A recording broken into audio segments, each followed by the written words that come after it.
किन्नरों के साथ, उस समाज के साथ जो अन्याय होता है। सिर्फ अंतर इन्होंने ही हमारे बीच में रखा हुआ है, नहीं तो हम तो एक साधारण इंसान ही है। कभी किसी मोड़ पर जिंदगी में ऐसा लगा कि गलत हुआ है किन्नर होकर? कोई भी बच्चा अगर किसी के घर में पैदा हो रहा है तो बोलकर नहीं आएगा कि मैं किस जेंडर के साथ आ रही हूँ, आ रहा हूँ। माँ बाप कभी नहीं चाहते कि अपने बच्चों को दूर करें। तो जो समाज है, जो सोशल समाज है, ये समाज मजबूर करता है। आपके मन में भी ये आया होगा कि शायद भगवान ने ही कुछ गलत, हमने कुछ ऐसा किया होगा बिल्कुल। जिसका ये खामियाजा है, एक रिजल्ट है। नमस्कार, इंडिया डेली का डिजिटल प्लेटफॉर्म आप देख रहे हैं और आपके साथ मैं हूं ऋतु। आज बात करेंगे हिंदू परंपराओं को लेकर के, किन्नरों के साथ, उस समाज के साथ जो अन्याय होता है, जो उनके साथ उनको जो पीड़ा दी जाती है, वो कैसे झेलते हैं, उस शक्ति को कैसे वो अपनाते हैं, क्या वो इग्नोर करते हैं या वो सच में उसे फेस करते हैं, जिंदगी में क्या उनके चैलेंजेस हैं। इन सब तमाम चीजों को जानेंगे, उठाएंगे इन पर से पर्दा और डिकोड करेंगे हर एक चीज को। और इस खास पॉडकास्ट के जरिए, इस खास बातचीत के जरिए आज उन तमाम सवालों के उत्तर आज आपको मिलने वाले, क्योंकि हमारे साथ एक ऐसे ही शख्सियत जुड़ी हुई है, एक ऐसी महान शक्ति जुड़ी हुई है जिन्हें जितनी दफा आप याद कीजिएगा आपको समझ आएगा, परंपराओं के बारे में आपको ज्ञान मिलेगा, वो पूरी दृष्टि मिलेगी जिससे किन्नर समाज पीड़ित रहता है और वो कैसे बुलंदी के साथ अपनी आवाज को रखती है। हमारे साथ कनेक्ट है महामंडलेश्वर किन्नर अखाड़े की पवित्रानंद गिरी जी। बहुत स्वागत आपका मैम। जय हो, ओम नमो नारायण। सबसे पहला सवाल ये कहा जाता है कि किन्नर होना इस समाज के लिए एक बहुत बड़ा दंश है, एक कर्स है, कर्स के तौर पर लिया जाता है। आपका क्या मानना है इसमें? ये तो सब मिसकंसेप्शन है और बहुत पता नहीं है ना इस हिस्ट्री के बारे में। अगर हम जानते हैं, हमारा समाज अगर जानता है, तो शायद ही हम आज इस दायरे में ना होते, इस कलंकित ना होते, हम इतने जिन्होंने जन्म दिया उनसे दूर ना होते। क्योंकि समाज है, समाज जब तक नहीं बदलेगा तब तक हमारे सोच नहीं बदलेगी एक किन्नर के लिए। और आज जो हम जिस तरीके से समाज में कंधे से कंधा मिलाकर चल रहे हैं, ये कहीं ना कहीं हमारी खुद की ताकत है। हमें किसी ने खींचा नहीं है, हमें किसी ने हाथ पकड़ के आगे लेके नहीं गया है, क्योंकि हम खुद हमारी शक्ति से, हमारी ताकत से हम समाज में घुल मिल रहे हैं। क्योंकि मेरे भाई बहन जैसे वैसे मैं हूँ, मेरे पड़ोसी वैसा है वैसे मैं हूँ। सिर्फ अंतर इन्होंने ही हमारे बीच में रखा हुआ है, नहीं तो हम तो एक साधारण इंसान ही है।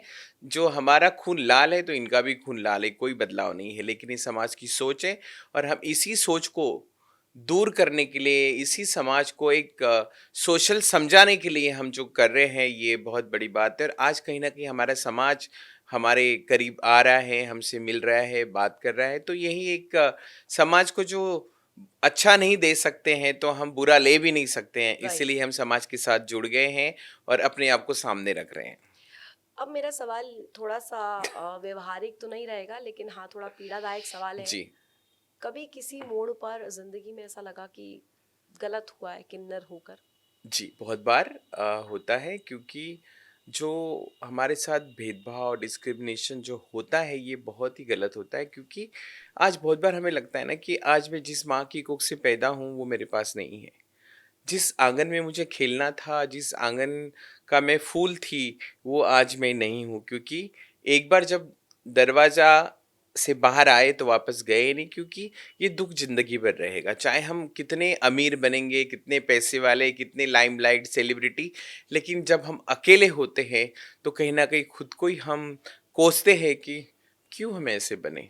क्यों भगवान ने ऐसा किया है? हमेशा समाज बोलता था कि तुम्हारे माँ-बाप ने पाप किया होगा तो तुम ऐसे बने। उनकी जो पाप का घड़ा है वो तुम्हारे इसमें आ गया, और जो माँ-बाप के पाप थे इसकी वज़ह से किन्नर पैदा हुआ। लेकिन आपके ये बहुत आपके ही गलत व्यवहार है। में और आपके शख्सियत में ये जुड़ जाता है और शायद यही आपके लिए अभी शक्ति स्वरूपा बन गया है। बिल्कुल। मैं आपसे ये जानने में अब मेरी दिलचस्पी है, क्योंकि कई दफा ये कहा जाता है कि करुणा जुड़ जाती है। जी, जैसे एक किन्नर का जिक्र होता है, किन्नर होना एक समाज में एक धब्बे के तौर पर कहा जाता है, एक बहुत बड़ा दंश, एक्सक्लेमेशन मास मास कहा जाता है कि एक मार्क लग जाता है आपके जी, ऊपर पूरे समाज में। बिल्कुल। ये ये आपने टैकल कैसे किया शुरुआती दौर में? आई एम डैम श्योर कि आप जब ये चीजें हो रही होंगी, लोग आपको उंगली उठा रहे होंगे, तो थोड़ा सा तो कहीं पर तो आपके मन में भी ये आया होगा कि शायद भगवान ने ही कुछ गलत, हमने कुछ ऐसा किया होगा बिल्कुल। जिसका ये खामियाजा है, एक रिजल्ट है। बचपन तो बहुत अच्छा था, और कोई भी बच्चा अगर किसी के घर में पैदा हो रहा है तो बोलकर नहीं आएगा कि मैं किस जेंडर के साथ आ रही हूँ, आ रहा राइट। हूँ। और हमारे बारे में भी सेम था, क्योंकि जब मैं 1976 में पैदा हुई तो शायद इतना अवेयरनेस नहीं था, इतना सोशल में स्टिग्मा तो बहुत था, ओके। लेकिन अवेयरनेस नहीं था, अवेयर नहीं था हमारा समाज।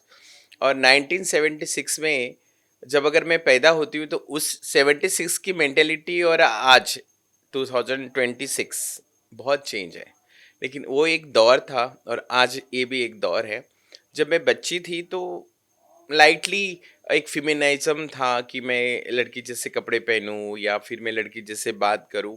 ये मैंने किसी दुकान में जाके खरीदा नहीं है कि मुझे ये खाकर, या किसी पार्लर में जाके मैं अपना हुलिया चेंज करूं और मैं ऐसी रहूं, ऐसा नहीं था। ये तो बाय बर्थ था।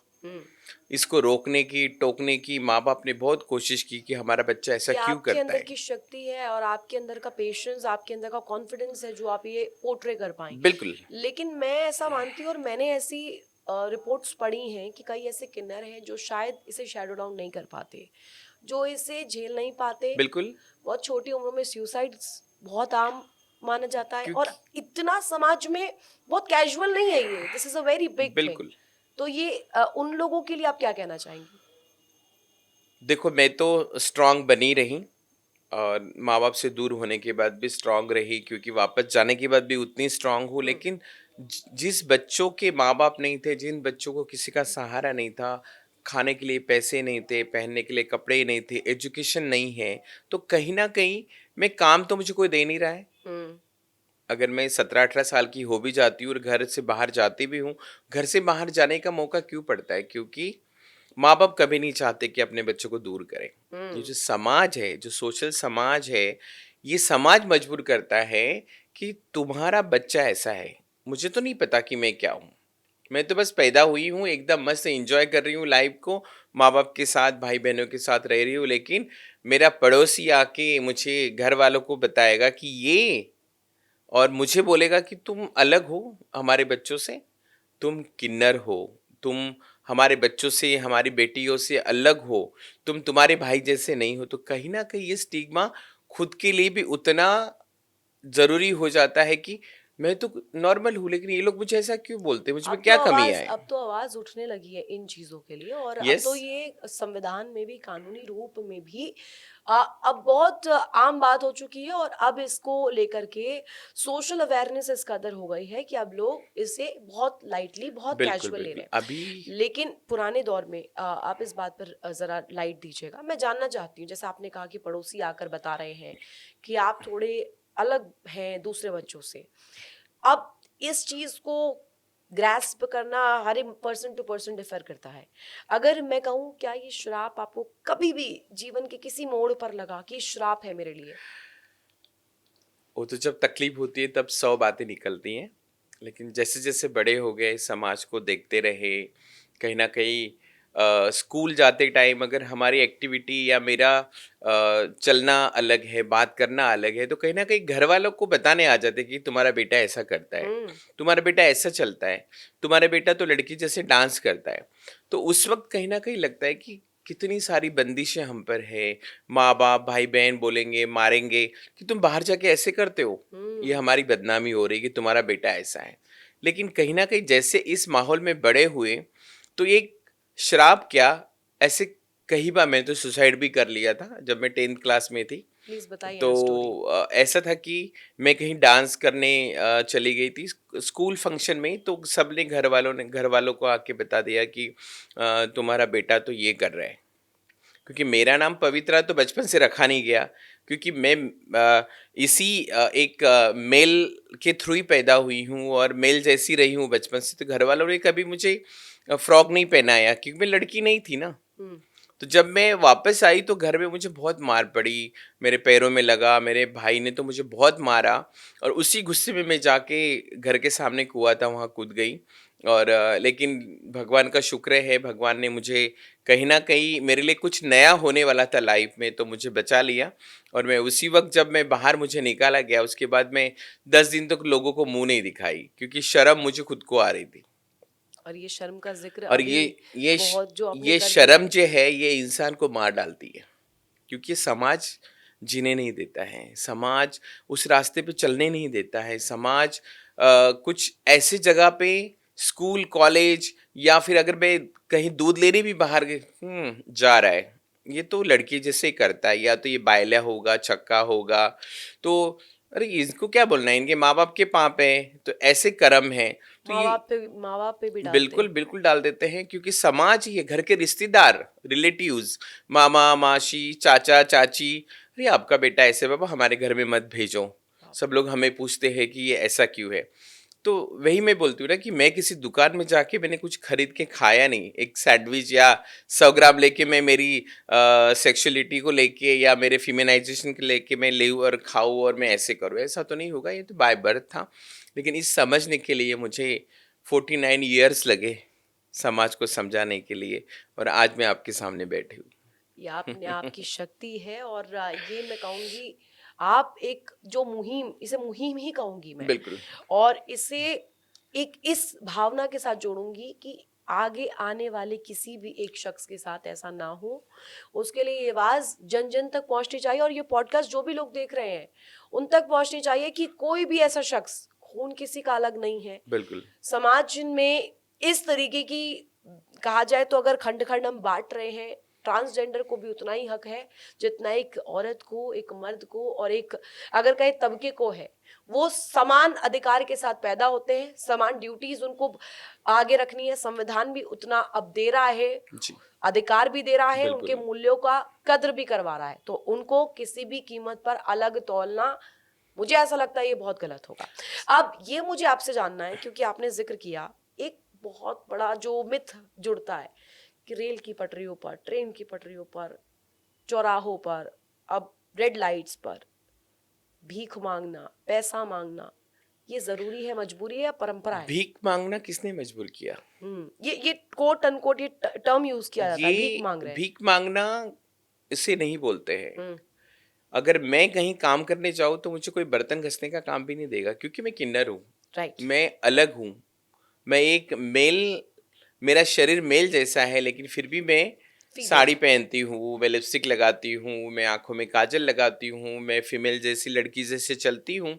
तो कहीं ना कहीं मेरे लिए वो अभिशाप है, लेकिन समाज के लिए उससे बड़ा शाप है। समाज ये कहकर हमें धुतकारता है कि अरे तुम तो हिजड़े हो, छक्के हो, तुम किन्नर हो, तुम कैसे काम कर सकते हो, है ना? हिजड़ा का क्योंकि मतलब क्या है फिर? हिजड़ा तो उर्दू शब्द है और हिजड़ा मुगल से आया हुआ है। लेकिन अगर हम हिंदू पुराणों के हिसाब से चलेंगे और हम हिंदू पुराण पढ़ते हैं तो किन्नरी एक बेस्ट हमारा संस्कृति शब्द है, जो किन्नर, उसमें नर भी आता है। ओके। तो ये हमारा सांस्कृतिक है, हमारी देश की जितने भी पुराने हैं आप पढ़ लीजिए, देख लीजिए, उसमें किन्नरी आएगा। लेकिन अगर आप मुगल काल में जाते हैं, इस्लामिक में जाते हैं, कुरान में जाते हैं तो कहीं ना कहीं मुखन्नस, हिजड़ा, खुसरा, ये सारे शब्द आते हैं। लेकिन ओके। हिंदू संस्कृति में अगर हम देखते हैं तो तो हमारा किन्नर कहते हैं। किन्नर ये सबसे बड़ा है, क्योंकि मुझे खुद को भी पता नहीं था कि मैं उपदेवता में आती हूँ। बस जैसे समाज में पैदा हुई, घर वालों ने पढ़ाया लिखाया, घर वाले झेलते रहे लोगों के ताने, लेकिन मुझे नहीं रोका। एक टाइम होता है ना कि जब छोटे होते हैं तो कहीं ना कहीं बड़ों को लगता है कि अगर हम चटके देंगे, कोई लेफ्ट हैंड से खा रहा है और हम उसको मना करते हैं कि बेटा मत खाना, लेफ्ट हैंड हमारा खाने के लिए नहीं, राइट हैंड ही अच्छा सही है। हाँ। तो माँ उसको चटके देगी, उसको पट्टी बांध के लगी रखेगी, करेला लगा के रखेगी, नीम का पानी लगा के रखेगी, क्योंकि कड़वा है तो उस हाथ से नहीं खाएगा। लेकिन तो उसको कोई ये जो सिखाता आपने नहीं कहा, है। ये मिथ जो है, ये मिथ तो आपने तोड़ दिया। अब ये मिथ जो कहा जाता है कि आप रेड लाइट्स पर भीख मांग रहे हैं, ये परंपरा है, मजबूरी है? मैं इस सवाल पे ये जरा मजबूरी सा भी नहीं है और परंपरा भी नहीं है, फिर क्या है क्योंकि ये? अगर मैं मेरा घर छोड़ के एक मेट्रो सिटी में या कहीं दूसरे शहर में जाती हूँ तो मेरे पास काम नहीं है, मेरे पास रहने के लिए घर नहीं है, क्योंकि मैं किन्नर हूं। तो अगर मैं किसी का घर किराए पे लेने जाती हूँ तो मुझे 4 गुना दाम बताएंगे किराए का, कि इतना होगा। मैं अफोर्ड नहीं कर सकती हूँ क्योंकि मैं तो कुछ कमाती नहीं हूँ। तो मुझे ये समाज मजबूर करता है, मैं खुद मजबूर नहीं होती हूँ। मैं तो माँ बाप के साथ खा रही हूँ, मस्त रह रही हूँ, लेकिन मुझे भी शर्म है। अगर लोग आके मुझे बोलेंगे, मेरे माँ बाप को, तो मेरे पीछे मेरी बहन है, भाई है, रिलेटिव्स है। हमारे भाई से कौन लड़की देगा, हमारी बहनों को कौन ब्याह के ले जाएगा, क्योंकि अरे तुम्हारे घर में तो पाप है, तो ये विडंबना मात्र है। विडम्बना है। और तुम्हारे घर में किन्नर है तो नहीं नहीं, ऐसे घर में हमें रिश्ता नहीं। तो कहीं ना कहीं हमें जब समझ में आता है तो हम अपने आप ही घर से बाहर जाते हैं। माँ बाप कभी अपने बच्चों को दूर नहीं करते, वो किसी भी हालत में अपने को रखने को तैयार होते हैं, लेकिन ये समाज ही है जो दरवाजे से बाहर निकलने के लिए मजबूर करता आपको खूबसूरत बिंदिया लगाना पसंद है, आपको लिपस्टिक लगाना पसंद है, साड़ी लगाना पहनना पसंद है, बिल्कुल। शरीर पर अच्छे अच्छे दुपट्टे पहनना पसंद है। ये आपकी एक कहा जाए ये आपकी मनोदशा है और आपकी संरचना ऐसी हुई है कि आपको ये पसंद आ रहा है बिल्कुल और इससे किसी दूसरे व्यक्ति को तकलीफ होना ये उसकी समस्या है। समस्या है। इसे क्लियर इतना रखना चाहिए।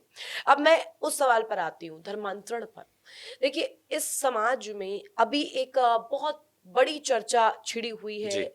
इसे जंग के तौर पर लिया जा रहा है एक तरह से। आप ये जंग जो है साइकोलॉजिकल वॉर के तौर पर, कि एक समाज में अगर ये देश जो है हिंदू राष्ट्र है और इस देश में बांटा जाए, खंडित किया जाए। अभी पाकिस्तान अलग हो चुका है, Pakistan is a different country. Yes. अब यहाँ पर अगर ये धर्मांतरण हम देखते हैं, इसकी बड़ी वजह आप क्या मान रही हैं? धर्मांतरण सो इच्छे से ही होता है, हम्म। कुछ जबरदस्ती से नहीं करता है।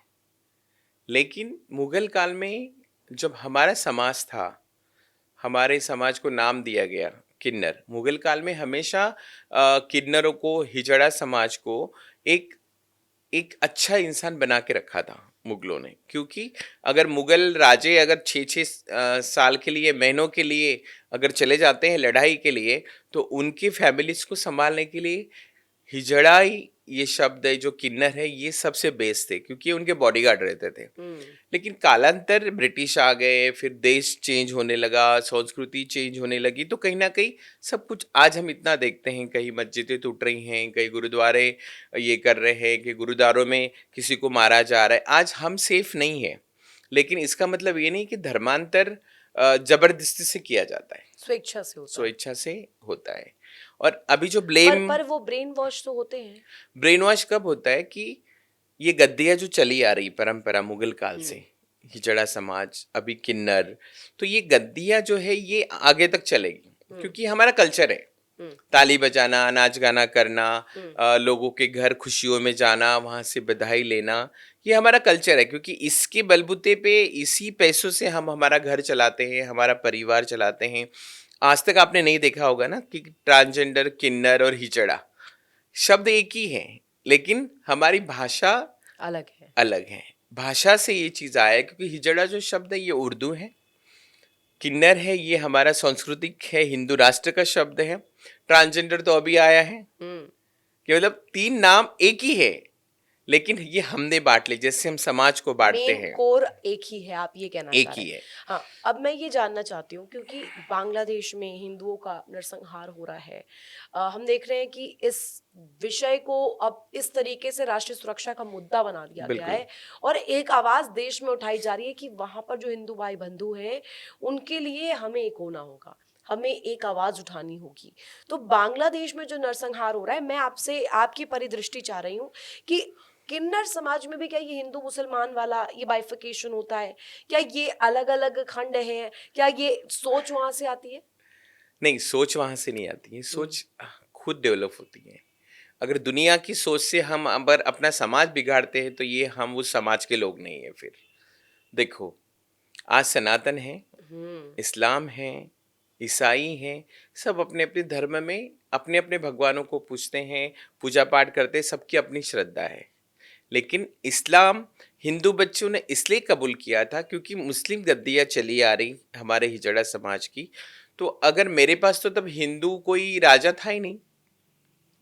अगर मुझे मेरे पेट के लिए या मेरे घर परिवार को मुझे चलाना है और मैं मेरे समाज में मेरे लिए काम नहीं है, और मुझे अगर आप मुस्लिम हैं और आपका बहुत रुतबा है, आपकी गद्दी है और सब आपके शिष्य बन रहे हैं, तो अपने मर्जी से कोई आप मुझे फोर्स नहीं कर सकते कि आप इस्लाम कबूल करो। अगर मैं हिंदू हूं तो मैं हिंदू हूं, मुझे इस्लाम होने की जरूरत नहीं है। लेकिन एक ऐसा दायरा है कि राजा जो होगा वो राजा के नीचे ही हमें रहना होगा, राइट। है ना, क्योंकि हम तो प्रजा है। तो उस हिसाब से हम चलते और रहे। बांग्लादेश के केस में क्या होना फिर चाहिए? हमारे हमारे जो लोग हैं कि हज जाते हैं, सबका अपना अपना है। हम गंगा सागर जाते हैं, हम चार धाम करने जाते हैं, तो ये समाज हज करने जाता है। तो अगर मेरा गुरु हज करने जा रहा है तो मेरा भी मन है ना, कि मुझे भी लगता है कि मैं भी एक बार जाके देखूं। हज को ये लोग जाते हैं, मुंडन करते हैं, इतने फेरे लगाते हैं जैसे हम हमारे मंदिरों में लगाते हैं। तो ये मैं स्व इच्छा से जा रही हूँ, मुझे किसी ने प्रेशर जबरदस्ती नहीं नहीं किया हाँ। कि तुम इस्लाम कबूल करो, तुम्हारा नाम सकीना होगा, तुम्हारा मुमताज होगा, नहीं। मेरी इच्छा है तो मैं जा रही हूँ। अच्छा, एक सवाल पे आते हुए बहुत चर्चा हो रही है जी। किन्नरों में धर्मांतरण को लेकर जबरदस्ती करवाया जा रहा है, सच है झूठ है, क्या है ये? इसके पहले मैंने आपको बोला है कि फोर्स किसी को नहीं है ना। लेकिन विडंबना है समाज में, क्योंकि अगर मैं छोटी हूँ और मुझे इसी गली में, ये इंडिया टीवी या आज तक का जो ये दफ्तर है, इसी गली में मुझे मांगना है, तो यहाँ का भी एक राजा होता है। अगर वो राजा मुस्लिम है, हिंदू है, ब्राह्मण है, जो भी होगा, मुझे उसके दायरे में रह के उसके हिसाब से चलना पड़ेगा, ओके। है ना। और धर्मांतरण का विषय तो बहुत बड़ा है, बहुत बड़ा है, क्योंकि इस्लाम में सब कुछ जायज है और सनातन में भी सब कुछ जायज है। मैं मेरे मर्जी के बगैर कोई धर्म नहीं ले सकती, और अपना नहीं मुझे कोई हाथ पकड़ के ले नहीं जाएगा और मस्जिद में नहीं बिठाएगा। लेकिन कुछ उसी लोगों में कुछ ऐसे लोग होते हैं, वो लोग ये तुच्छ काम करते हैं। धर्मांतरण अपने मर्जी से होता वो अलग है। आज हमारे अखाड़े में भी बहुत लोग हैं, हमने भी धर्मांतरण नहीं किया है। अभी एक वीडियो वायरल हो रही थी एक लड़की की जी। सोशल मीडिया पर। मैं इस वीडियो को सही या गलत नहीं बताऊंगी, लेकिन जो हमने देखा सोशल मीडिया पर वो मैं जिक्र कर रही हूँ। एक महिला, एक फीमेल लिव इन रिलेशनशिप में एक पुरुष के साथ, और वो ब्राह्मण लड़की, जी। उसे चिकन खिलाया गया जबरदस्ती सोयाबीन बताकर, जो कि उसकी समुदाय में या उसके कहा जाए ब्राह्मण संस्कारों के इतर है, उसके खिलाफ है, और उसको झूठ बोलकर छलकर कि सोयाबीन है खा लीजिए। तो ये जिहाद का पार्ट, ये चैप्टर, हाँ। इसे आप कैसे देखती हैं? ये आज एक एग्जाम्पल हम मात्र है। लोग लव जिहाद देखते हैं उसके, लेकिन आज हमारे ही सोसाइटी में इतने लोग हैं कि जिन्होंने लव करके उस इस्लाम में शादी करी है, अच्छे से अपने संसार कर रहे, बच्चे हैं, परिवार चला रहे। कुछ ही लोग होते हैं, ये पूरा तबका नहीं, इसमें से कुछ ही तुच्छ लोग होते हैं कि वो इस तरह की हरकत करते हैं। ये सरासर गलत है। लेकिन इस तरीके से जोर जबरदस्ती करके कि नहीं तुम फातिमा हो, तुम्हें ये फतवा जारी है, तुम्हें मस्जिद जाना पड़ेगा, ये चीज़ भी होती है, इसको मैं ना नहीं बोलूँगी, ये चीज़ भी होती है। बहुत सारे ऐसे हमारे समाज में किन्नर है कि उनको पेट के लिए मजबूरी से करना पड़ा, और सामने वाले को पता है कि ये इसकी मजबूरी क्या है। उस बेस पे सामने वाले ने उसका माइंड चेंज करके मौलाना के पास ले जाके, जहाँ पे रेखा है वहाँ पे हसीना कर दिया। तो ये चीज़ है। लेकिन आज अगर वो अपने धर्म में वापस आना चाहते हैं, अपने धर्म में अच्छे जगह पे हैं, सनातन को अपना मानते हैं, क्योंकि उनको लगता है कहीं न कहीं मेरा वो दौर था वो ख़त्म हो गया और आज मैं अपने सनातन के साथ जी सकती हूँ। लेकिन इस तरीके से प्रॉब्लम हो रही है कि अगर मेरा सर्टिफ़िकेट आपके पास है, तो आपने मुझे वापस कर देना चाहिए। क्योंकि आपको अगर आपको एक डर है, अगर आप वापस करोगी तो शायद वो चर्चा का विषय बनेगा कि तुमने धर्मांतरण किया। लेकिन ऐसे भी कुछ जिहाद है, जैसे हमारे अमरावती शहर में, महाराष्ट्र में हुआ है। आज तुम हिमांगी सखी को देखते हो, या ऐसे कितने सारे रोज के नए एमपी में देख रहे हो, यूपी में देख रहे हो, ये चीज होता है। अच्छा, ये तो डेमोग्राफी की बात रही। अब बात करते हैं चाहे प्रयागराज मेले को लेकर हम करें, कुंभ मेले को लेकर जी। करें, माघ मेले को लेकर करें, अभी तो हरिद्वार में भी जी। आने वाले दिनों में नासिक, ये सारी लिस्ट है। यस। ये जो आयोजन होते हैं ये सनातन की शक्ति को कैसे बढ़ाते हैं, और एक किन्नर अखाड़े से आने से आप क्या समझती हैं, ये सनातन की परंपरा को कैसे कहते हैं डबल रिचार्ज कर रही जी, है? सनातन बहुत बड़ा है। हम्म। सनातन का जो झंडा है वो इतना बड़ा है कि शायद हिमालय के ऊपर रखा जाए तो इससे बड़ा झंडा कोई नहीं होगा राइट। हमारे पूरे वर्ल्ड में। सनातन इतना जरूरी है क्योंकि मैं जिस धर्म से आती हूँ, जिस समाज में पैदा होती हूँ, जिस परिवार में पैदा होती हूँ, वो सनातन ही है। वो अपने आप को हिंदू मानते हैं। लेकिन हिंदू, बहुत बार हम सुनते हैं कि हिंदू जो शब्द है ये स्पेसिफिक हमारे लिए नहीं था, क्योंकि ये तो ब्रिटिश की लैंग्वेज, शायद उर्दू की लैंग्वेज, ये सब मिक्सचर कर दिया है। आज हम इतने नारे लगा रहे हैं कि हिंदू राष्ट्र बनना चाहिए। हम तो हिंदू ही राष्ट्र तो पहले ही बना है, जैसे नेपाल बना है। नेपाल में क्यों हुआ फिर इतना नरसंहार, कितनी तकलीफ, घर जला दिए, लोगों को मार दिए। तो हम तो हिंदू राष्ट्र तो पहले हिंदू राष्ट्र में रहते हैं, हम तो हिंदू पहले से ही बने हुए हैं। तो फिर हमें दोबारा मांग क्यों चाहिए? हम, ये पॉलिटिकली जाता है, पॉलिटिकल में हमें बात करनी नहीं है, लेकिन कहीं ना कहीं जो हमारा समाज है, जो दिल से, मैं मानती हूँ, मैं ब्राह्मण हूँ, मैं क्षत्रिय हूँ, मैं राजपूत हूँ, मैं सब कुछ हूँ। यही मेरे भगवान है, भोलेनाथ, कान्हा जी, मैं इनको मानती हूँ, दुर्गा माँ को मानती हूँ। तो मेरा जो भगवा है वो भगवा सबसे ऊपर है। आज एक किन्नर सनातन में आके एक महामंडलेश्वर बन जाते हैं, भगवा पहनना शुरू कर देते हैं। ममता कुलकर्णी का भी जिक्र कर ही लीजिए आप। हाँ, ममता कुलकर्णी का एक बहुत अलग टॉपिक है। और उसके लिए बहुत तो आलोचना हुई उनकी कि वो कैसे जूना अखाड़ा में देखो, मैंने किन्नर 10 अखाड़े में मर्डर आई। किए होंगे, हाँ। लेकिन एक बार मुझे खुद ही भगवान का आदेश है कि बहुत कर लिया, अभी तुम्हें कुछ करना है तो तुम उस रास्ते चले जाओ।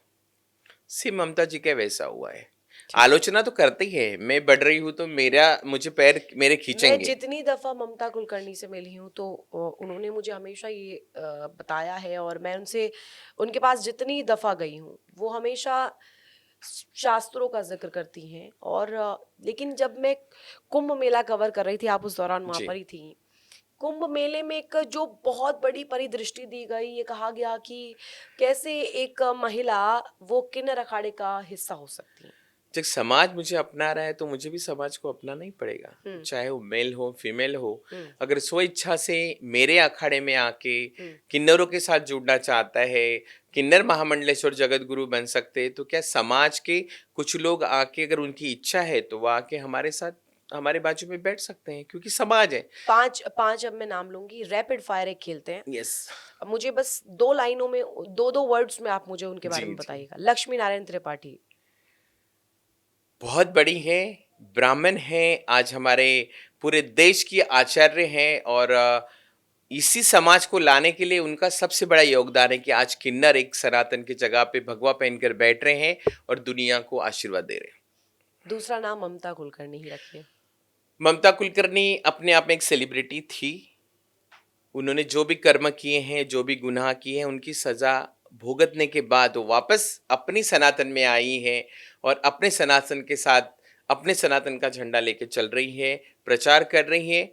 मेरा भूतकाल कुछ भी हो, लेकिन आज मैं तुम्हारे सामने बैठी हूँ, लेकिन कुछ एक उद्देश्य से बैठी हूँ। मेरा एक गोल है, विजन है और मिशन है। उस हिसाब से मैं यहाँ बैठी हूँ, क्योंकि मैं कितनी बुरी हूँ ये मुझे पता है, समाज को पता है। लेकिन आज के बाद जो रास्ते पे मैं चल रही हूँ, वो मेरे लिए रास्ता परमेश्वर ने दिया है और परमेश्वर के हिसाब से मैं चलूंगी। एक वर्ड में बाबा बागेश्वर। अच्छे कथाकार हैं, हम्म। लेकिन कथाकार के साथ साथ एक समाज को तोड़ने का काम भी वही करते हैं। समाज को गलत फहमियाँ फैलाने का काम भी वही करते हैं, मिसकंसेप्शन भी फैलाते हैं। जो कथा होती है वो कथा तो नहीं करते हैं, लेकिन एक पाखंड जरूर करते हैं। और अभी देख लीजिए ना, यहाँ से मथुरा जाना था, कितना भोकाल बनाया, लेकिन कोई सक्सेस नहीं है, क्योंकि 4 किलोमीटर चलते ही बाबा बेहोश हो गए। तो फिर तुम्हें कहाँ की शक्ति है? अगर हमारे भगवान इतने शक्तिवान होते तो वो धरती पर आते। हम इंसानों में उनकी शक्ति कभी नहीं आ सकती है। आखिर की तरफ हम जा रहे हैं, तो मैं 2 सवाल आपसे करूंगी। पहला, 5 बड़े चैलेंजेस किन्नर होने के। जी, ये श्राप नहीं है, ये भगवान ने मुझे भेजा है इस धरती पर, और मैं किसी के लिए भी अभिशाप नहीं हूँ। मुझे जिस तरीके से भेजा है, एक देश का कल्याण, आशीर्वाद, कि हम हमेशा आशीर्वाद देते तो बोलते हैं ना कि तुम्हारा भंडारा भरा रहे, बाल बच्चे खुश रहे, तुम हमेशा ऐसी स्वस्थ और मस्त रहो। हमारा एक सबसे बड़ा काम है, हम उपदेवता में आते हैं, हम्म। क्योंकि आज अगर हम उपदेवता में नहीं होते तो शायद हम उस पुराणों में नहीं होते, हम्म। है ना। तो हमारे लिए सबसे बड़ा है कि लोगों की रक्षा करना, देश की रक्षा करना, आशीर्वाद देना और सबका कल्याण करना। और जो अभी दर्शक देख रहे हैं, जो इस पॉडकास्ट को सुन रहे हैं, उनके लिए किन्नरों के प्रति जो वो सोचते हैं या दिमाग में रखते हैं विचार, उन्हें कैसे प्रेरित करिएगा कि आगे कोई एक किन्नर एक सुसाइडल टेंडेंसी के साथ आगे ना बढ़े? जी, ये तो हमारी समाज का सबसे बड़ा भाग्य है कि समाज अगर मुझे मानता है और समाज चाहता है कि किन्नर 2 कदम आके आगे बढ़े, तो हम उनके साथ हैं। और क्योंकि आज कहीं न कहीं हमारे लिए रास्ते खोले हैं और रास्ते वो हमने खुद खोले हैं कि समाज के साथ हम्म। मिलकर, कंधे से कंधा मिलकर हम समाज को अच्छा ही दें। देखो, बुरे का नाम तो मरने तक होता है, वो बुरा ही रहेगा। हम्म। लेकिन जिस समाज ने हमें मौत के कुएं में ढकेला है, आज वही समाज मेरे बाजू में खड़ा है, मेरे राइट। साथ खड़ा है, मेरे आशीर्वाद के लिए आता है, उसके सुख दुख मेरे साथ शेयर करता है। कहीं ना कहीं जो गलत फहमियां थी, और मिसकंसेप्शन थी, बद्दुआ को लेकर एक बहुत बड़ा मिथ है कि आप लोग बद्दुआ देते हैं तो लग जाती है बद्दुआ। नहीं नहीं, बद्दुआ कभी किसी को नहीं देते, क्योंकि किन्नर बद्दुआ के लिए बने ही नहीं है। तो क्या एक है, आशीर्वाद इस पॉडकास्ट को भी दे ही दीजिए। आ, आशीर्वाद तो बहुत है। और हाँ। आज मैं यहाँ उसी आशीर्वाद के साथ मैं बैठी हूँ आपके पॉडकास्ट में, इस चैनल में। और बहुत बहुत आशीर्वाद है कि सच्चाई के साथ चलो, सच कभी मरता नहीं। झूठ चाहे कितना भी सच हो, और वो हमेशा सनातन का भी झूठ ही मिटता होता नहीं। है। और सनातन कभी मिटेगा नहीं। और सनातन मिटाने वाले जो भी कोशिश कर रहे हैं, वो हमेशा फेल होंगे। और सनातन और सच हमेशा हिमालय की चोटी पे खड़ा रहेगा। और निश्चित ही आपकी जो ये कोशिश है, आपका जो ये प्रयास है किन्नरों के उत्थान के प्रति, अब ये सक्सेसफुल तो हो गया 100%, मुझे ऐसा लगता है। क्योंकि जो लिटरेट लोग हैं, जो जिहादी सोच नहीं रखते हैं, वो अब बहुत आगे बढ़कर इसको लेकर जानते हैं बातों को, और अब ये बहुत कैजुअल हो चुका है। एक बहुत बड़ा हिस्सा है किन्नर समाज हमारी समाज का, और उस हिस्से को कोई भी आज की डेट में दरकिनार नहीं कर सकता। बिल्कुल ये बिल्कुल। कॉन्फिडेंटली आज कम से कम इस पॉडकास्ट के जरिए आप जुड़े और जानकारियां दी, अपने विचार रखे किन्नरों के प्रति, किस तरीके की भावना होती है, क्या चैलेंजेस होते हैं, कैसे आप लोग इसे डील करते हैं, और एक सोच, एक बिल्कुल। विचार, जो परिकल्पना यहाँ पर लोग रखते हैं एक मिथ के तौर पर, वो आपने यहाँ पर पूरी तरीके से बैश कर दी है। बहुत शुक्रिया जुड़ने के लिए इस खास पॉडकास्ट में, इस बातचीत में। धन्यवाद। जय श्री महाकाल, ओम नमो नारायण।